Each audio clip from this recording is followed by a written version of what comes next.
അസ്സലാമു അലൈക്കും.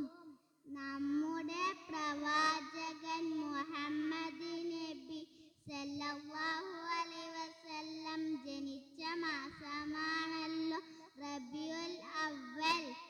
ഈ പുണ്യമാസത്തിൽ നബിയുടെ കഥകൾ കേൾക്കാൻ എല്ലാവർക്കും ഇഷ്ടമല്ലേ? എന്നാൽ ഞാൻ ഒരു കൊച്ചു കഥ പറയാം. ഒരിക്കൽ പ്രവാചകനും ശിഷ്യന്മാരും ഒരു സദസ്സിൽ ഇരിക്കുകയായിരുന്നു. ആ സദസ്സിനിടയിലേക്ക് ഒരു യാചകൻ കയറി വന്നു.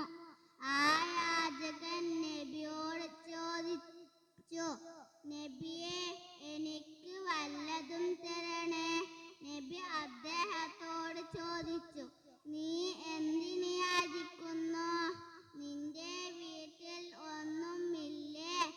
ഇല്ല, എൻ്റെ വീട്ടിൽ ഒന്നുമില്ല. എന്നാലും എന്തെങ്കിലും ഉണ്ടാവുമല്ലോ.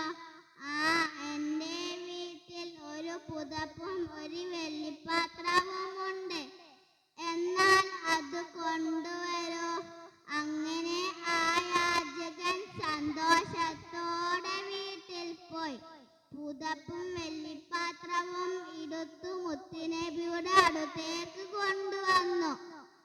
നബി ശിഷ്യന്മാരോട് ചോദിച്ചു, ആരാണ് ഇത് വിലക്ക് വാങ്ങാൻ തയ്യാറുള്ളത്? അങ്ങനെ ഒരു സഹാബി കൈ ഉയർത്തിക്കൊണ്ട് പറഞ്ഞു, നബിയെ, ഞാൻ ഇത് 2 ദിർഹമിനെ വാങ്ങാം നബിയെ. അങ്ങനെ ആ സഹാബി പുതപ്പും വെള്ളിപ്പാത്രവും വാങ്ങി ആ പാവപ്പെട്ട യാചകർക്ക് മുത്തുനബി 2 ദിർഹം നൽകി. എന്നിട്ട് മുത്തുനബി പറഞ്ഞു, 1 ദിർഹം കൊണ്ട് നീ വീട്ടിലേക്ക് ആവശ്യമായ സാധനങ്ങൾ വാങ്ങുക. 1 ദിർഹം കൊണ്ട് നീ മടുവാങ്ങി കാട്ടിൽ പോയി മരം വെട്ടി ജീവിക്കുക. അങ്ങനെ ആ യാചകൻ തിരിഞ്ഞുപോയി. 2 ആഴ്ച കഴിഞ്ഞ് ആ യാചകൻ നബിയുടെ അടുത്തേക്ക് കൊണ്ടുവന്നു. അന്ന് ആ യാചകന്റെ കയ്യിൽ 10 ദിർഹം ഉണ്ടായിരുന്നു.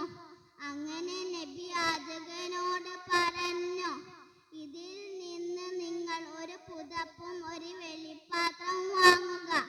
ബാക്കിയുള്ള ദിർഹങ്ങളൊക്കെ നിങ്ങൾ വീട്ടാവശ്യത്തിന് വാങ്ങുക. യാചനയിൽ നിന്ന് മോചനം കിട്ടിയ അദ്ദേഹം സന്തോഷത്തോടെ വീട്ടിൽ പോയി.